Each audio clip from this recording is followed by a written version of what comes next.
Hello friends, আমি সায়ন। শুরু করছি নতুন একটি গল্প, সুন্দরবনের সুন্দরী কন্যা। তখন বেশ জাঁকিয়ে শীত পড়েছে। বাড়িতেই আছি। রাত প্রায় 8টা। সন্ধে 8টার দিকে হঠাৎ ভুবন এলো। ভুবন এসে আমাকে বলল, কিরে সায়ন, আমরা একটা ট্যুর করছি, জানিস, শুনেছিস তুই?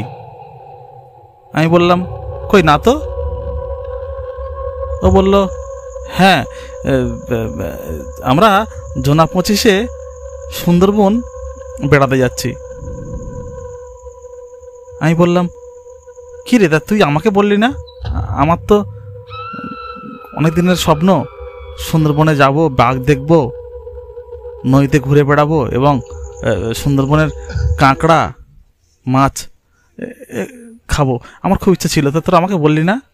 ভুবন বলল, না না, এখনো টাইম আছে, আমরা তো জনপাচ্ছি হয়েছি, তোকে নিয়ে 26 জন হবে, কি আছে, চল না, তুই কালকে পয়সা জমা করে দে, আমরা তো রবিবার যাব। সেদিনটা ছিল শুক্রবার। আমি বললাম, তুই এখনই টাকা নিয়ে যা। সে মতো ভ্রমণকে ট্যুরের যে খরচার টিপটা আমি দিয়ে দিলাম। ও খুশি মনে বেরিয়ে গেল। রবিবার সকালে আমরা বেরিয়ে পড়লাম সুন্দরবনের উদ্দেশ্যে। আমরা জোনা 26 একটা লঞ্চ ভাড়া করে আমরা বেরিয়ে পড়লাম সুন্দরবন দেখতে। ওহ, কি সুন্দর পরিবেশ! দুদিকে জঙ্গল, মধ্যখান থেকে আমাদের লঞ্চটা চলছে ধীর গতিতে। খুব ভালোই লাগছিল। তখন বিকাল পেরিয়ে প্রায় সন্ধে হতে যায়। সূর্য ঢলে পড়েছে, আর সূর্যের আলোটা জঙ্গলের উপরে পড়ছে, বেশ চিকচিক করছে জঙ্গলের গাছের পাতাগুলো। সেই সঙ্গে সঙ্গে বানরের কিচকিচানি আর জঙ্গলের বাঘের ডাক, খুব মনোরম একটা পরিবেশ, ভালোই লাগছিল। কিন্তু পূর্ব কোণে একটা যেন কালো মেঘ জন্মেছে। ধীরে ধীরে আকাশ গেল ছেয়ে। আমি ভুবনকে ডেকে বললাম, ভুবন, আকাশটা যেন মেঘে ছেয়ে গেল না? ভুবন আমাকে সবাই দিয়ে বলল, না না, এ তো একটু হয়, দেখ, আমরা মাছ নদীতে আছি, দুদিকে জঙ্গল, একটু মেঘ বাদলা বৃষ্টি হতেই পারে, এটা কি বল, আমাদের হাতে তো নয়, প্রকৃতির ব্যাপার। আমি প্রশ্ন করলাম, সে ঠিক আছে, বেশ ভালো লাগছে জানিস। আর আস্তে আস্তে আকাশটা ঢেকে গেল মেঘে, বেশ জঙ্গলটা গাঢ় অন্ধকারে ঢেকে গেল, নদীর জলটা চিকচিক করছে, হালকা এক ফালে চাঁদ উঠেছে আকাশে। আমাদের লঞ্চটা ধীর গতিতে চলছে। হঠাৎ একটা ঝোড়ো হাওয়া তৈরি হলো এবং হাওয়াটা আস্তে আস্তে ঝড়ের আকার নিল। আমাদের লঞ্চটা উথাল পাতাল করছে ঢেউতে। বেশ একটা গা ছমছম পরিবেশ। আমি ভুবনকে বললাম, ভুবন, ঢেউ উঠেছে রে, আর লঞ্চটাকে একটু সাইডে। তোমার কি মাথা খারাপ দাদা? এই লঞ্চ সাইডে নিয়ে গেলে জঙ্গল, আর জঙ্গলে আছে নানা হিংস্র পশু, বাঘ, ভাল্লুক, সিংহী, অনেক কিছু আছে, আর মধ্যখানে না থাকলে তো আমরা বাঁচবো না। আর সারাঙ্গ বলছে পরিবেশ খুব খারাপ, সবাই যেন নিজের সিট বেল্টটা বেঁধে নেয়। সে কি, আমার একটু ভয় করছে। আমি সিট বেল্টটা বেঁধে নিলাম, কিন্তু ঝড়ের গতি যেন আস্তে আস্তে বাড়তে শুরু করলো। এমন গতি, আমাদের লঞ্চটা উথাল পাতাল করছে। ভীষণ ঝড় শুরু হলো। আমার তো ভয় করছে, সবাই মিলে বেশ চিৎকার করছে। আমি বললাম,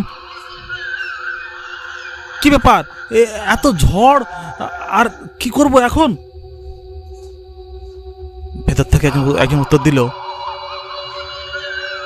আমরা এখন মাঝ নদীতে আছি। এই সময় ঝড় জলে যদি কিছু সমস্যা হয়, সাঁতরে ডাঙায় উঠে গিয়ে জঙ্গলের কোনো গাছের মগডালে চড়ে বসতে হবে, এছাড়া রাস্তা নেই। ওর মুখের কথা শেষ হলো না, এত জোরে ঝড় উঠলো, আমাদের লঞ্চটা এক সাইডে কাঁধ হয়ে গেল এবং সমুদ্রের পানি গল গল করে ঢুকে গেল। নৌকোটা বা লঞ্চটা ডুবতে শুরু করলো। লঞ্চটা যখন ডুবে যেতে শুরু করলো, আমরা সবাই প্রাণ বাঁচাতে কে যে কোথায় দৌড় ঝাঁপ দিলাম ঠিক নেই। লঞ্চ থেকে দৌড়ে ঝাঁপ মারলাম নদীতে, কিন্তু নদীতে তো কুমির, কি করব? অনেক কষ্টে আমরা সাঁতার দিতে শুরু করলাম। কে যে কোথায় গেল কোনো ঠিক ঠিকানা নেই। ভুবন চিৎকার করে বলল, দাদা যে কোনো কিনারে উঠে পড়ো, আমিও চলে এসেছি। দেখলাম হালকা আধো আলার মধ্যে ভ্রমণ নদীর চড়ে উঠে পড়েছে। চড়ের পাশেই বড় জঙ্গল। আরে এই জঙ্গলেতে তো বাঘ ভাল্লুক অনেক কিছুই আছে। আমাদের লঞ্চটা ডুবে গেছে নদীতে। সেই মতো আমরা সবাই বেশ জোনা আষ্টেক দেখতে পাচ্ছি, উপরে উঠেছি। সবাই নয়, কে কোন দিকে গেছে, কি হয়েছে, কে মারা গেছে, কে বেঁচে গেছে, কিচ্ছু বোঝা যাচ্ছে না। আমি একটা গাছের ডালে উঠে গেলাম। আস্তে আস্তে দেখলাম সকাল হতে শুরু করেছে। গাছের ডাল থেকে একটা কাজ যেন কান্নার আওয়াজ পাচ্ছি। কোন এক লোক কাঁদছে। কে কে কাঁদছ? কে? উত্তর এলো, আমি দাদা, আমি ভুবন। তোমার পাশের গাছের ডালটাতে আমি উঠে আছি। কি করব দাদা, কিছু বুঝতে পারছি না। জলে কুমির, ডাঙায় বাঘ, এটাই তো সুন্দরবন। এই এখন কোথায় যাব? সঙ্গে যার যার মোবাইল ফোনগুলো ছিল সব ডুবে গেছে জলে। কারোর ফোনে জল ঢুকে গেছে। আমরা জনার সাথে উঠে আছি গাছের ডালে। আস্তে আস্তে সকাল হলো। সকাল হওয়া মানে তো আরো ভয়ের। জঙ্গলি পশু জানোয়াররা চলে আসবে এখনই আমাদের কাছে। আমরা কি করে বাঁচবো ভাবছি। হঠাৎ দেখি এক ভদ্রমহিলা, খুব সুন্দর দেখতে, একটা কাঠের বোঝা মাথায় নিয়ে আমাদের দিকে এগিয়ে আসছে। আমি প্রশ্ন করলাম, দিদি আপনি কি এই জঙ্গলেই কাঠ কাটছিলেন? আমাদের লঞ্চটা ডুবে গেছে, আমরা খুব অসহায় অবস্থায় আছি। যদি অনুগ্রহ করে আপনি আপনাকে হেল্প করেন তাহলে আমাদের প্রাণটা বাঁচে। ভদ্রমহিলা উত্তর দিল, হ্যাঁ হেল্প তো আমি করবই। তাছাড়া আমার তো এই পাশেই গ্রামে বাড়ি। চলো আমার সঙ্গে চলো। আর বাঘ ভাল্লুকের কথা বলছো, ওদের সঙ্গে লড়াইটা আমি করে নেবো, কারণ লড়াইটা করা আমার অভ্যাস ছোট থেকে আছে। এইটা বলার পরে একটু মনে সাহস জোগালো। আমরা সবাই মিলে চললাম ওই ভদ্রমহিলার সঙ্গে। জোনার সাথে যাচ্ছি, কিন্তু কোথায় বাড়ি, কোথায় বা গ্রাম? জঙ্গলের মধ্যে আঁকা পাকা পথ, কোথাও মানুষের মাথার খুলি পড়ে আছে, কোথাও মানুষের হাড়গোড়। কি পরিস্থিতি! আমি প্রশ্ন করলাম, দিদি এগুলো কি? এই মানুষের মাথার খুলি? এগুলো এক সময় বাঘে ধরেছিল ভাই। সেই বাঘ থেকে মাংস খেয়ে নিয়ে এই মাথার হাড়গোড় খুলিগুলো এই জঙ্গলেই পড়ে আছে। তোমরা ভয় পেও না, আমার পেছন পেছন এসো। আমি চলতে শুরু করলাম ওই ভদ্রমহিলার সঙ্গে। সারাদিন হাঁটা, খাওয়া নেই দাওয়া নেই, পেটের মধ্যে ছুঁচোয় ঢোন দিচ্ছে, যেন প্রচুর পরিমাণে খিদে পাচ্ছে। যখন ভদ্রমহিলা বাড়ি পৌঁছলাম তখন আবার সন্ধে নেমে এসেছে। সারাদিন হাঁটার পরে তার বাড়িতে পৌঁছলাম। এক ভদ্রলোক বেরিয়ে পড়ল,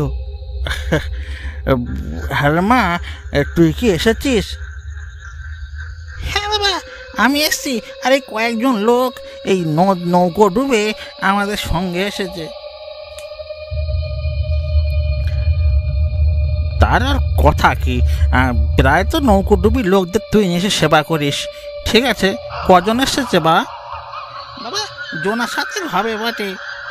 ঠিক আছে ওদেরকে নিয়ে এসে ঘরে বসা, আর আমি রান্নাটা চাপিয়ে দিই। মা, তুই তো সারাদিন কাঠ কেটে এসেছিস, তোরও কষ্ট হচ্ছে।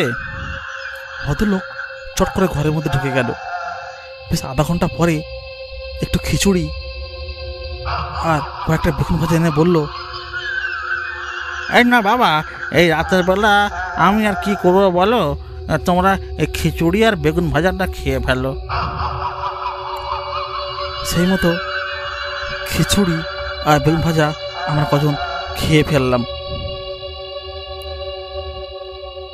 হঠাৎ দেখি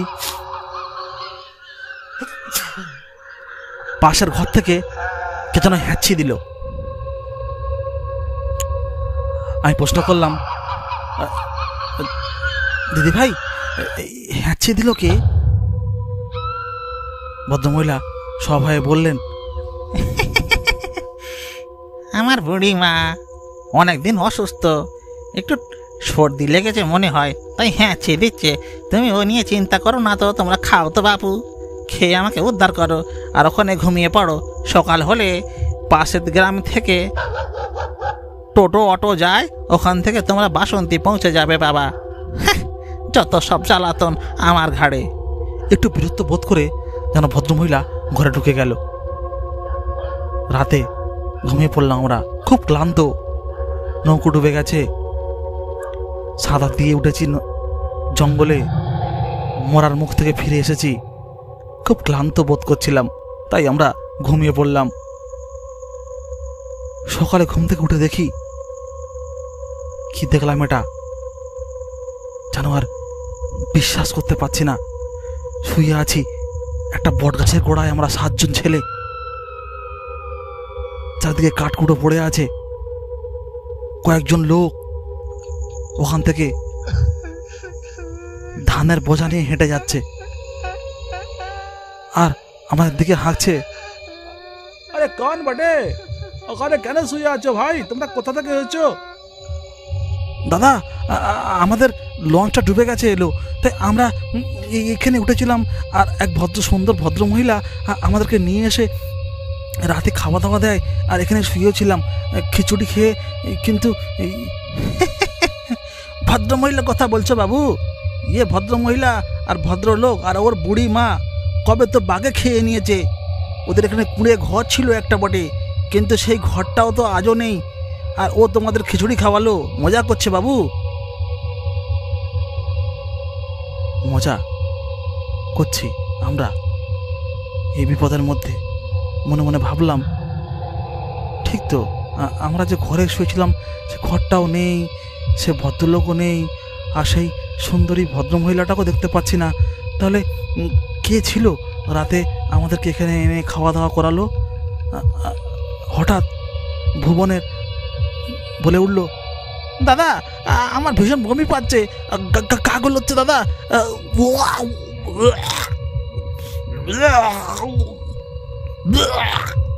ভুবন বমি করতে শুরু করলো। এ কি?